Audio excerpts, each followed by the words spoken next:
Hello दोस्तों, बहुत बहुत स्वागत करते हैं आप सभी का अपने यूट्यूब चैनल पर।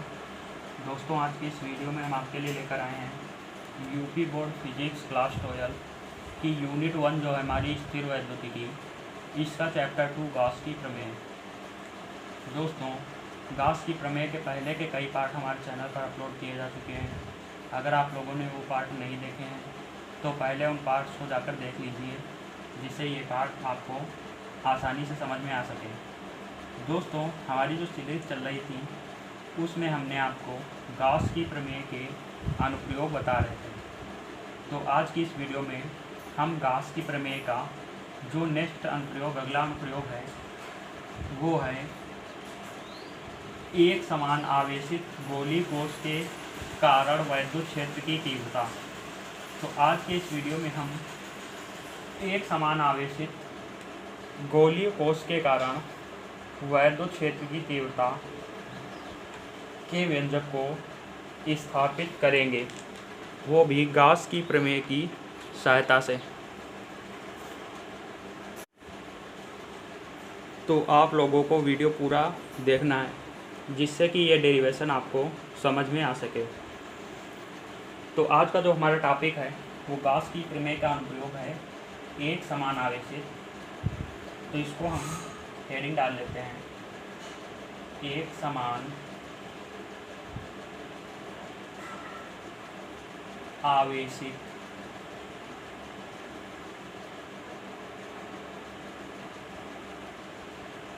गोलीय कोश के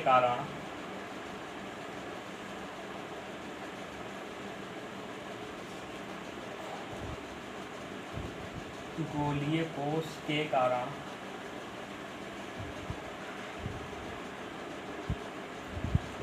वैद्युत क्षेत्र की तीव्रता।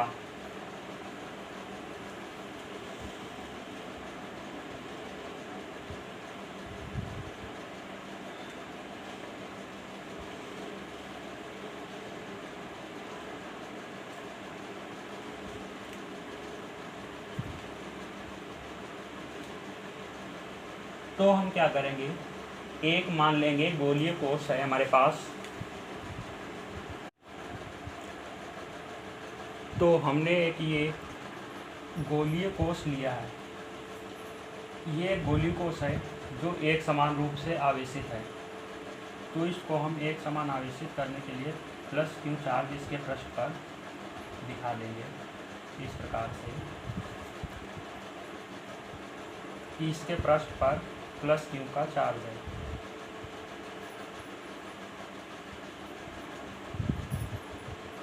इस प्रकार से चारों ओर इसके प्लस क्यू चार्ज दिखा देंगे, पॉजिटिव चार्ज। इस गोलीय कोश की जो त्रिज्या हमने मानी है वो कैपिटल आर है। तो ये केंद्र होगा, केंद्र से इस ओर जब हम जाएंगे तो इसकी त्रिज्या मिलेगी, वो होगी कैपिटल आर। मान लेंगे कि इस गोलीय कोश से स्मॉल आर की दूरी पर कोई बिंदु P है। तो यहाँ पे हमने मान लिया इस गोलीय कोश से स्मॉल आर दूरी पर कोई बिंदु है P। ये दूरी हमने दिखा ली, स्मॉल आर है और यहाँ पर कोई बिंदु है P। P पर हमें वैद्युत क्षेत्र की तीव्रता ज्ञात करनी है। क्या करेंगे, क्योंकि ये गॉस की प्रमेय का अनुप्रयोग है, तो हमें क्या करना पड़ेगा, बिंदु P से गुजरता हुआ एक ऐसा गॉसी पृष्ठ बनाएंगे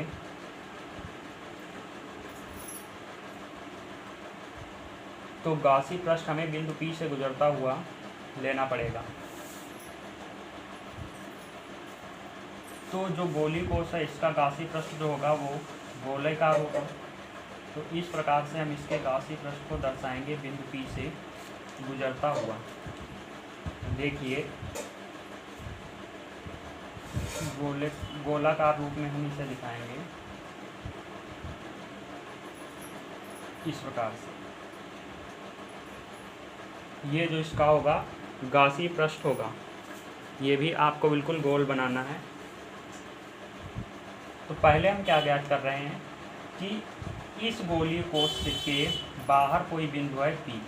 फिर हम अगले पॉइंट में आंतरिक बिंदु पर भी निकालेंगे पहले हम बात कर लेते हैं कि बाहर बिंदु पर वैद्युत क्षेत्र की तीव्रता का फार्मूला क्या होगा।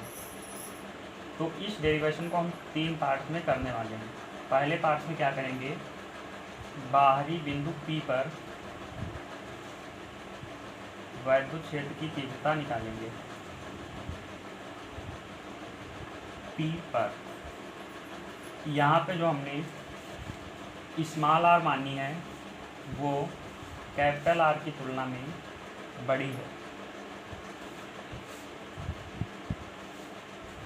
तो हमें निकालना है बाहरी बिंदु P पर वैद्युत क्षेत्र की तीव्रता। तो वैद्युत क्षेत्र निकालने के लिए हमें पहले गॉस की प्रमेय का अनुप्रयोग करना पड़ेगा। तो यहाँ पर हम मान ले रहे हैं बिंदु P पर एक सूक्ष्म क्षेत्रफल अवयव, बिंदु P पर हमने एक सूक्ष्म क्षेत्रफल ले लिया। इसका जो क्षेत्रफल सदिश होगा वो इस तल के लंबवत बाहर की ओर निकलेगा। ये बात हमने आपको पहले बता चुके हैं। जो dA वेक्टर होगा वो तल के लंबवत बाहर की ओर निकलेगा। और यहाँ पर जो वैद्युत क्षेत्र की तीव्रता होगी वो तो इसी तल में होगी जिस तल में ये गोली कोष रखा है। तो E वेक्टर की भी दिशा हमें यही प्राप्त होगी। तो यहाँ पर हमें E और dA के बीच का कोण जो मिलेगा वो 0 डिग्री मिलेगा। तो गासी पृष्ठ के सूक्ष्म क्षेत्रफल अवयव से संबंध अगर वैद्युत फ्लक्स निकालें तो लिखेंगे गासी पृष्ठ जो हमने बनाया है इसके सूक्ष्म अवयव जो हमने dA वेक्टर माना है इससे संबंधित वैद्युत फ्लक्स लिखेंगे गासीय पृष्ठ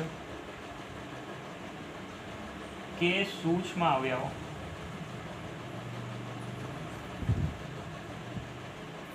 जो हमने dA माना है, dA वेक्टर से संबंधित वैद्युत फ्लक्स।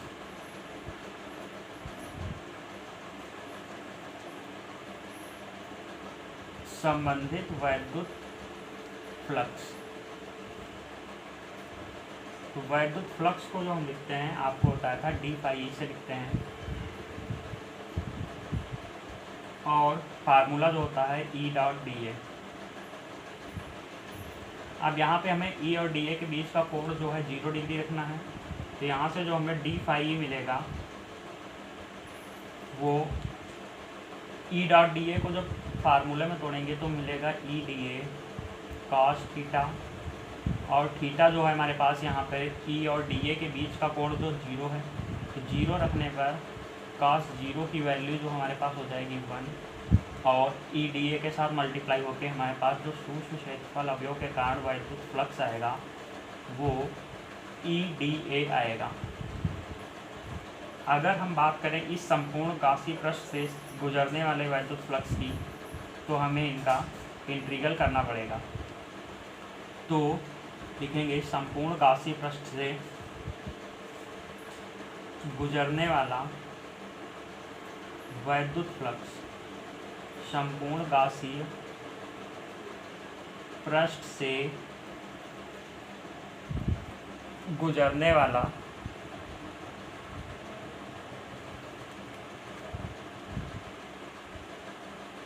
वैद्युत फ्लक्स। तो अगर संपूर्ण गासी पृष्ठ की बात करें तो d phi into E dA का हमें इंटीग्रल करना पड़ेगा। तो इसका हम क्लोज्ड इंटीग्रल करेंगे क्योंकि बंद पृष्ठ है हमारे पास। क्लोज्ड इंटीग्रल हम करेंगे d फाई E का, और क्लोज्ड इंटीग्रल हमें करना पड़ेगा E dA का।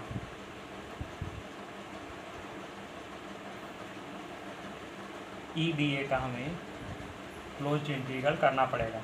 अब ध्यान दीजिए जो वैद्युत क्षेत्र है यहाँ पे वो तो नियत है। बात कर लेते हैं इसकी d फाई ई की। तो d फाई ई सूक्ष्म क्षेत्रफल अवयव के कारण है। अगर हम इसका इंटीग्रल करेंगे तो हमें संपूर्ण क्षेत्रफल के कारण हमें पता चल जाएगा। तो d फाई ई का जो इंटीग्रल आएगा वो आएगा फाई ई, और e जो है कांस्टेंट है इसलिए इसकी इंटीग्रल नहीं होगा, और dA का इंटीग्रल जो होता है वो कैपिटल A होता है।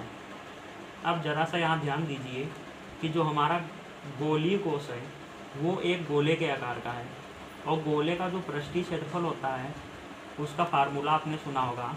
जो गोली का पृष्ठीय क्षेत्रफल 4πr² होता है। तो अगर हम संपूर्ण क्षेत्रफल लेना चाहें तो ए हो जाएगा, और ए की जगह पे हम 4πr² रख सकते हैं, क्योंकि गोले का संपूर्ण पृष्ठीय क्षेत्रफल जो होता है 4πr² होता है। तो φe जो आएगा वो आएगा हमारे पास e × 4πr²। इसको हम 0.1 बना लेंगे। ये हमने निकाल लिया है संपूर्ण गासी पृष्ठ से गुजरने वाला वैद्युत फ्लक्स।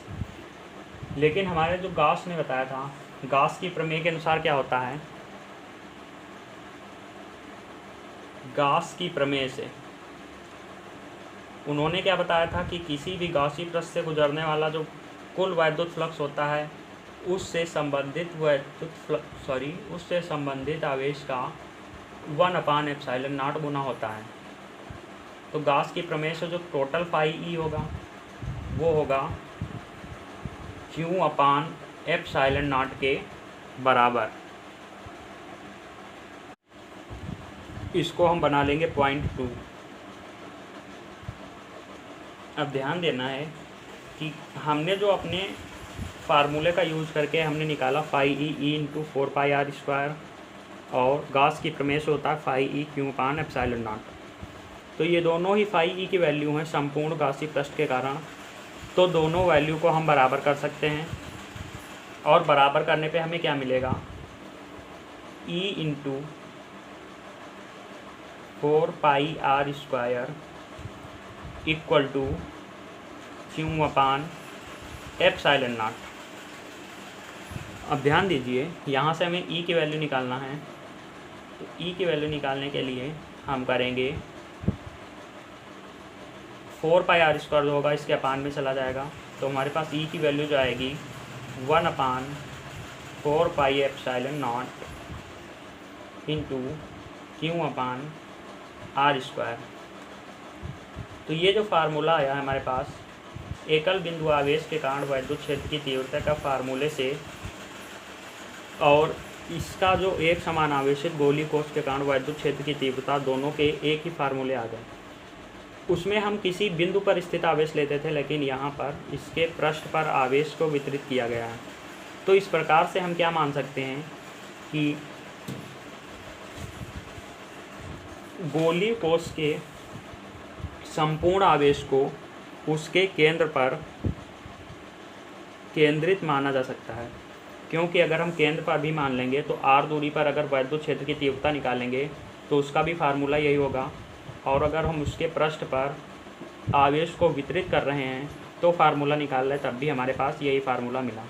तो इससे क्या सिद्ध होता है कि जो भी गोलीय कोश होता है, गोलीय कोश जो होता है इसके संपूर्ण आवेश को इसके केंद्र पर केंद्रित माना जा सकता है। तो ये बात आपको समझ में आ रही होगी। तो ये फार्मूला आ गया। अगर इस फार्मूले को आगे थोड़ा और डेराइव करना चाहें तो हम क्या कर सकते हैं कि मान लेंगे कि ये जो हमने गोलीय कोश लिया है इसका पृष्ठीय आवेश घनत्व सिग्मा है, क्योंकि गोलीय कोश का जो पृष्ठ होगा तो उस पर आवेश जब वितरित है तो आवेश घनत्व भी तो होगा। तो आवेश घनत्व हम मान ले रहे हैं कि इसका आवेश घनत्व सिग्मा है। तो सिग्मा का अब हम यहाँ पे यूज करेंगे। हमारे पास जो फार्मूला आया E = 1/4πε0 Q/r² में। थोड़ा ध्यान दीजिए।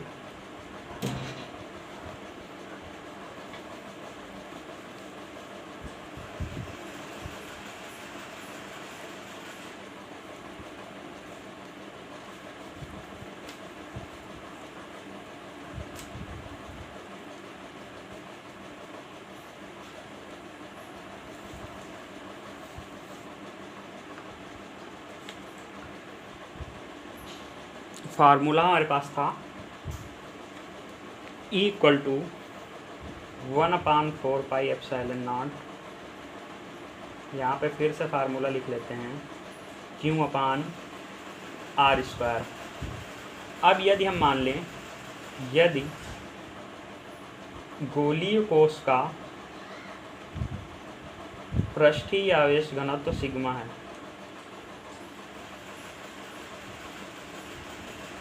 पृष्ठीय आवेश घनत्व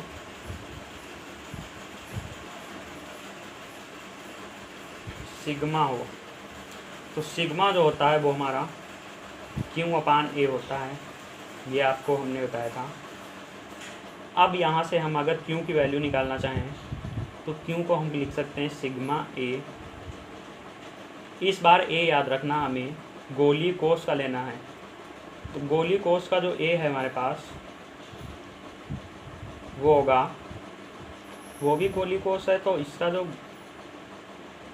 4 पाई कैपिटल R² होगा। ये बात आपको ध्यान रखनी। पहले हमने लिया था स्मॉल r, क्योंकि हमने गासी पृष्ठ का क्षेत्रफल लिया था और यहाँ पे हम इसका क्षेत्रफल ले रहे हैं, तो इसकी हमने त्रिज्या कैपिटल R मानी थी, इसलिए हम यहाँ पर कैपिटल R को रख रहे हैं। तो सिग्मा इंटू 4 पाई R²। अब Q की जगह पर अगर हम ये वैल्यू पुट करेंगे यहाँ पे, इसको हम 0.3 मान लेते हैं। वैसे ये भी एक फार्मूला ही होता है, आपको पहले भी बता चुके हैं। अब यहाँ पर हम क्या करेंगे, Q की वैल्यू को रखेंगे तो हमारे पास E जो मिलेगा वो मिलेगा 1/4 पाई एप्सिलॉन नॉट, पहले से था। Q की जगह पे हमें रखना है सिग्मा इंटू 4 पाई R², सॉरी कैपिटल R होगा, अपान में स्मॉल r²। अब 4 पाई से 4 पाई कैंसिल हो जाएगा, तो E का जो फार्मूला आएगा ये हमारे पास बचेगा सिग्मा अपान एप्सिलॉन नॉट और इंटू में कैपिटल R² अपान में स्मॉल r²। तो ये भी एक गोलीय कोष की वैद्युत क्षेत्र की तीव्रता निकालने का फार्मूला होता है कि जब हमें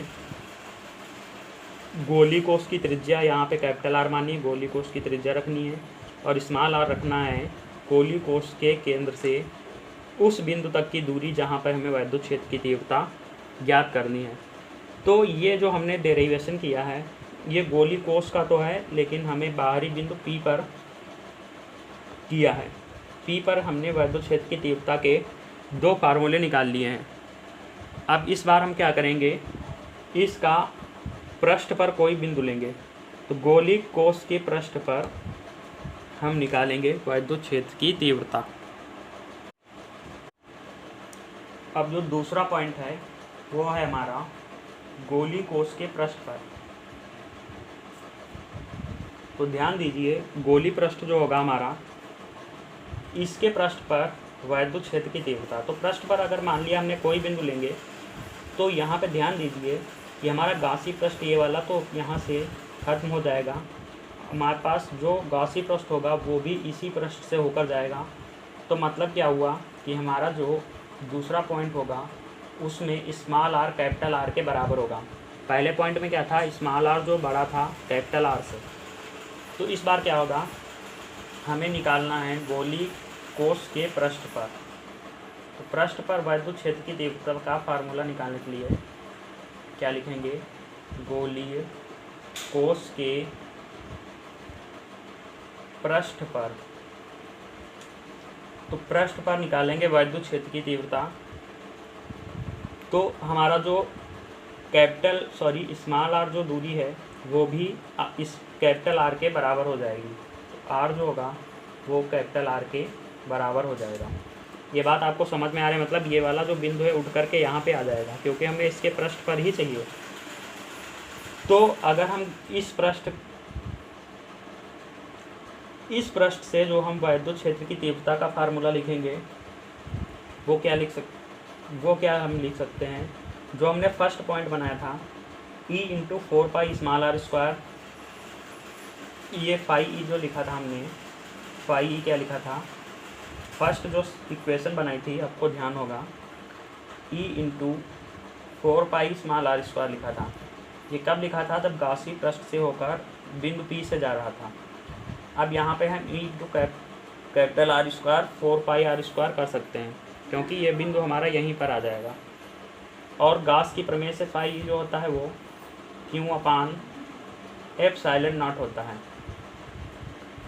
तो अगर हम इनको अब इक्वेशन फर्स्ट और सेकंड मान लें, आपको समझ में आ रहा होगा फाई ई हमने वहाँ पे स्मॉल आर क्यों लिया था, क्योंकि स्मॉल आर हमने बिंदु तक की दूरी ली थी। अब अगर इस बिंदु को यहाँ पर रख लेंगे तो स्मॉल आर कैपिटल आर दोनों आपस में बराबर हो जाएंगे, और हम दूरी कौन सी लेंगे, वो कैपिटल आर स्क्वायर। आपको समझ में आ रहा होगा। अब हम क्या करेंगे, ई इंटू 4πr², दोनों ही फाई की वैल्यू दोनों को हम बराबर कर लेंगे।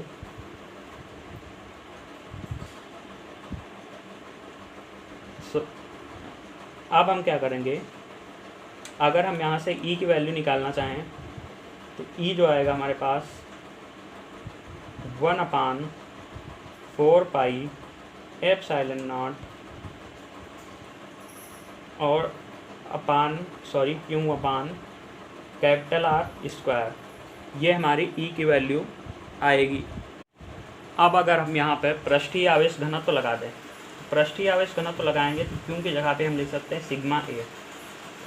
तो ई जो होगा वो होगा 1/4πε0 क्यों की जगह पे हम रखेंगे सिग्मा ए, और ए हम रखेंगे इसी गोली पृष्ठ का, गोली जो कोस है हमारे पास, इसका ए जो होगा वो 4π कैपिटल आर स्क्वायर होगा, और अपान में ये आर स्क्वायर पहले से था। क्यों की जगह पे हमने क्या किया, पृष्ठीय आवेश घनत्व लगा करके सिग्मा ए रखा, ए जो था 4πr² हमने रख दिया।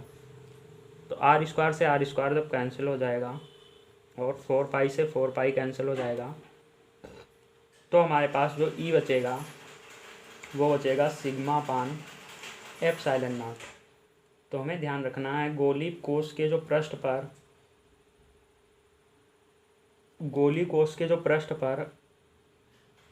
वैद्युत क्षेत्र की तीव्रता होती है वो सिग्मा अपान ε0 होती है। अगर गोली कोष के बाहर कोई भी बिंदु लिया जाए तो इस पर जो वैद्युत क्षेत्र की तीव्रता, हमने आपको पहले डेरिवेशन बताया, जो होती है सिग्मा अपान ε0 और इंटू में आर स्क्वायर अपान में स्मॉल आर स्क्वायर। ये 2 पॉइंट हमने देख लिए। अब इसका तीसरा पॉइंट भी देख लेते हैं। तो तीसरा पॉइंट जो है हमारे पास वो है गोली कोष के आंतरिक बिंदु पर। तो आंतरिक बिंदु पर हमने वैद्युत क्षेत्र की तीव्रता निकालनी है। गोली कोष के आंतरिक बिंदु पर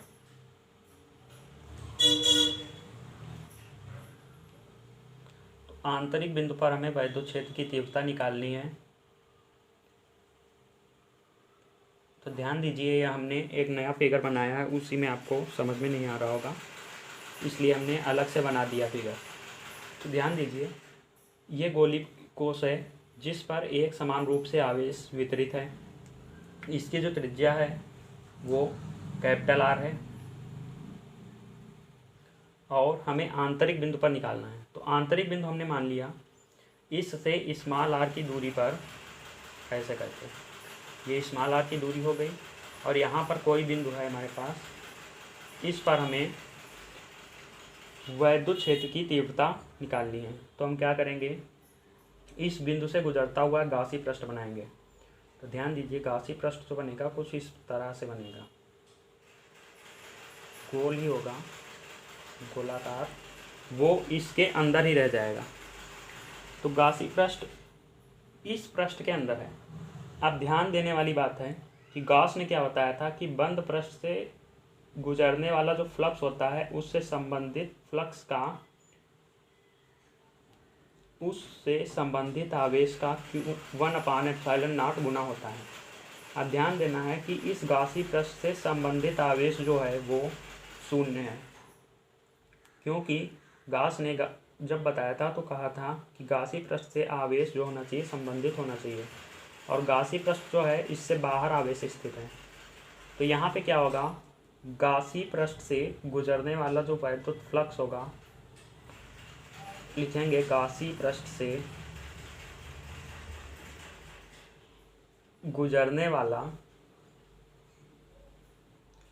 या पहले ऐसे लिख लें, गासी पृष्ठ से घिरा हुआ कुल आवेश, घिरा हुआ आवेश, गासी पृष्ठ जो है इससे घिरा हुआ आवेश जो है हमारे पास वो तो शून्य है, और जब इससे घिरा हुआ आवेश शून्य है तो ये गॉस की प्रमेय यहाँ पे लग नहीं सकती, क्योंकि गॉस ने जो बताया था तो कहा था कि आवेश जो है वो गॉसी पृष्ठ से संबंधित होना चाहिए। तो हम यहाँ पे क्या कर सकते हैं, अब अगर हम गॉसी पृष्ठ के लिए फ्लक्स लगाएं कि गॉसी पृष्ठ से गुजरने वाला फ्लक्स, तो गॉसी पृष्ठ से गुजरने वाला फ्लक्स जो होगा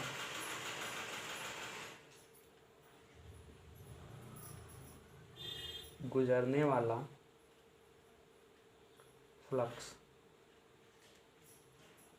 गॉसी पृष्ठ से गुजरने वाला फ्लक्स जो होता है फाई ई, वो होगा ई इंटू ए।